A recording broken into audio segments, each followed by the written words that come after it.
Welcome back to the Master Your Money podcast with me, Marini Jackson, your guide to mastering credit, building wealth, and creating financial freedom. Let's get into today's episode.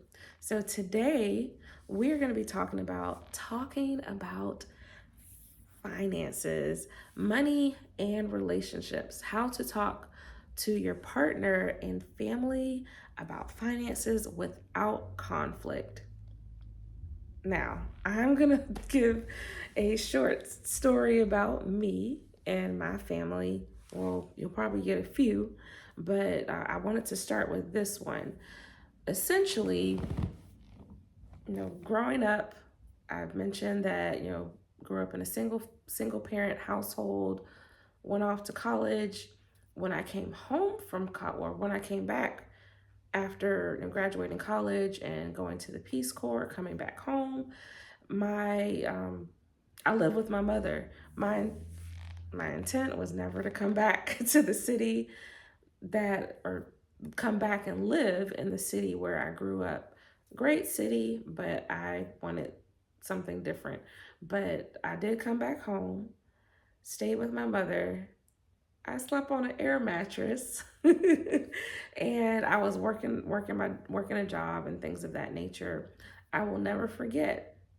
I don't know if my mother had a talk with my grandfather, but we went over to visit my grandparents as we normally would, and my grandfather, he began telling me, he's like, "Hey, you need to make sure that you're giving your mother money for you staying with her." And it was a new concept to me, but I was obedient. And little did I know that years later, because I did that, when I went to purchase a home, I was still able to buy my home, although I wasn't renting an apartment because I was giving my mother money for staying with her, that I was able to write a letter to provide to my realtor, I believe it was, who asked for that, so that that documentation could help the underwriters make their decision about me purchasing a home. I do not regret that decision because now, as an adult myself with a home, I realize the importance of making sure that you're having financial conversations with your loved ones that you're living with, or even those that you're not living with. And we'll get into that in a few. But essentially, you want to have money conversations with your family, and also if you're staying with a partner, to decide who's paying, to number one, determine what is the total expenses for this household. What who who has income, who doesn't. The adults, I'm going to say, out of the adults, who has income, who does not, what is the plan. And there could be plenty of reasons why one person may not have income. I've worked in the corporate world, and I would overhear a colleague saying that, "Hey, my wife is at home. We've decided that she's going to be a stay-at-home mom or a stay-at-home spouse." And eventually, that particular colleague, he and his wife had one child, and I know later they had another child. So they made sure they planned so that their income lined up with their goal at that time, was which was one spouse staying at home and also building a family. When you're talking finances, we've talked about in previous episodes about your money mindset, and you want to be aware of the mindset of the person or people that you are talking to. I'll give my family for an example. My grandfather was the one who said, "Hey, make sure you're giving your mom money. You're there. Her bills have gone up since you've come to her home, and you want to make sure that you are contributing to the family finances." And I totally understood that. When I was little, my sisters and I were at home, and we had a fire at our house, and my mom, of course, had home insurance. And while her home was being repaired, the areas that had the fire, we actually stayed with the same grandparents.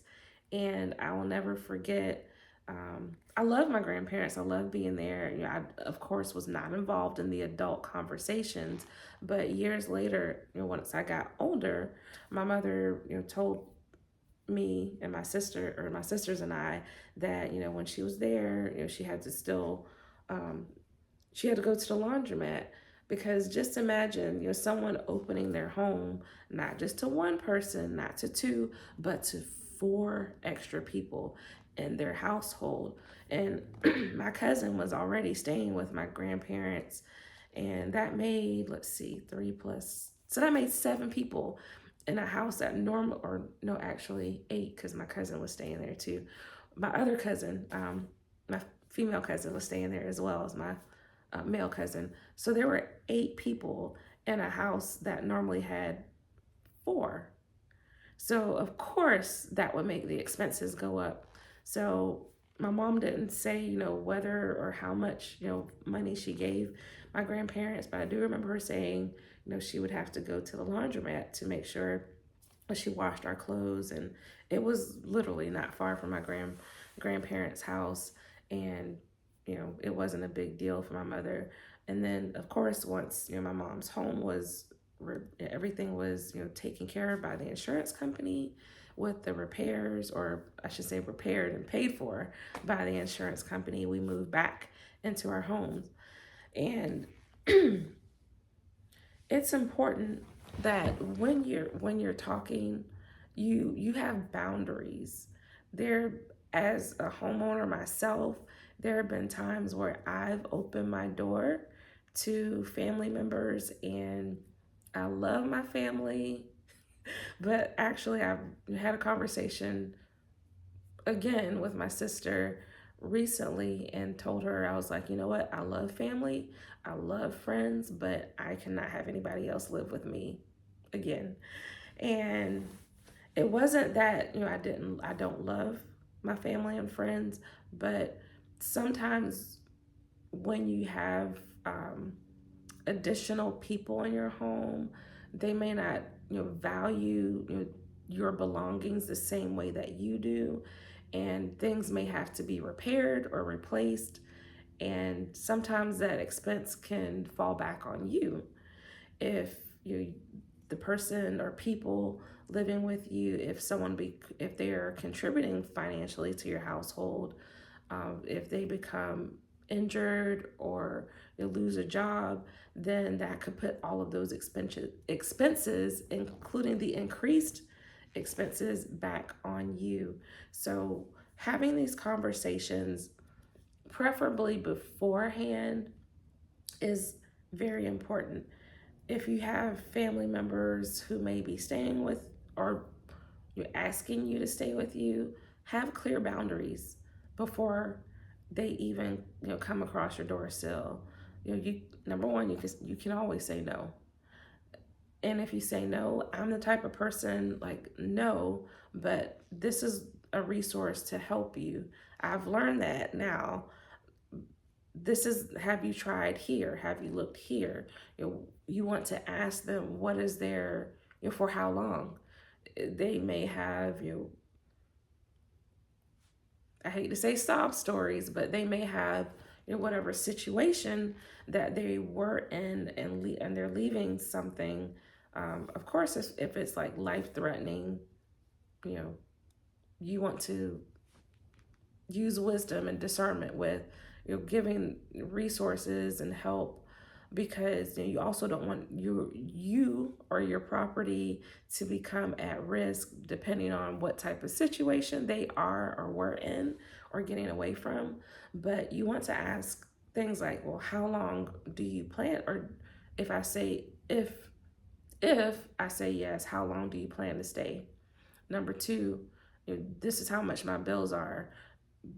Being that there are X number of people coming into my home, I need X amount of dollars from you. And a plan. They need a plan. they need to plan on when they're going to move out, your chores, dishes, cleanliness, if things get damaged, you're making sure that they're repairing or replacing items and not necessarily you. Also, if you have roommates or a partner, this the same type of conversations, like whose name is going on the lease, or if it's a home, a house that you're paying a mortgage on, you know how are we splitting the expenses? Is it 50-50? Is it you're handling maybe a utility bill? So these are conversations that you want to have as you are talking with your family, your partner, roommates, and then also make it fun. I have a great book that talks about budgeting, but also it's about having a meeting. And I learned from one of my mentors, John Maxwell. He says a lot of times when you're invited to meetings, you're invited to the meeting. There's a meeting before the meeting, and there's also a meeting after the meeting. But you were just invited to the meeting. And the same with your budget or family meeting conversation. You want to have those conversations as the number one, as the adults. You want to have conversations about, like, how are we going to share this with our children? What does our family budget look like right now, and what are we trying to achieve? What's our vision? What goal are we working toward, or what goals are we working towards? And that can be, as for an example, you, husband and wife, you may say, hey, we are looking to purchase a home in the next year. And I know we all love going to the movies, we love having family night, going out for pizza, we love going on Disney World vacations, we love what you fill in the blanks of what you and your family love. And husband and wife, you can make it a family night as you're having that conversation. Make it fun. Make it something where the children can get involved as well. So if you're saying, hey, we looked at our expenses, our lease is up in 12 months, we're not renewing our lease, we're going to purchase a home, this is how much money we're going to put as our down payment, this is our budget for the home. You can incorporate that into your family night, your family conversation. So instead of going out, have dinner and a movie at the house. Order in your favorite pizza, or pick it up, or even make your own. And then as you're maybe eating, then begin to have those conversations. It doesn't have to be a high pressure or high emotional situation, but just let your family know, hey, we're next year this time we're going to be in our own house. Or if it's around the holidays, you're going to say, next Thanksgiving we're going to be in our own house, and we're going to invite your grandma and grandpa over to Thanksgiving at our house. But in order for us to reach that goal, we're going to have to, instead of going out to the movies every weekend, we're going to have our movie night at home. And giving even your children, if you want to give them goals or help them to track, that can be a fun activity so that they are involved too. And they can get excited and they can rally behind the family vision and the family goal. So you don't have to feel that the conversation has to be like, you're very emotional. Well, you spent this, you did that. You can make it fun. And like I said, incorporate your children.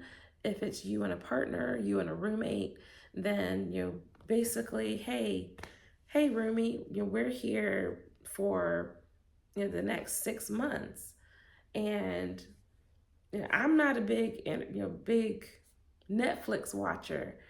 How about we get rid of Netflix and we do X? Or you may say, well, I'm looking to move out, but there's 6 months left in the lease. Let me find another roommate, or however you want to work out the budget. Whatever the case is, you can definitely make it fun. Make it and make sure that none of the parties involved are angry or they're busy at the time. So you want to make sure you check your timing.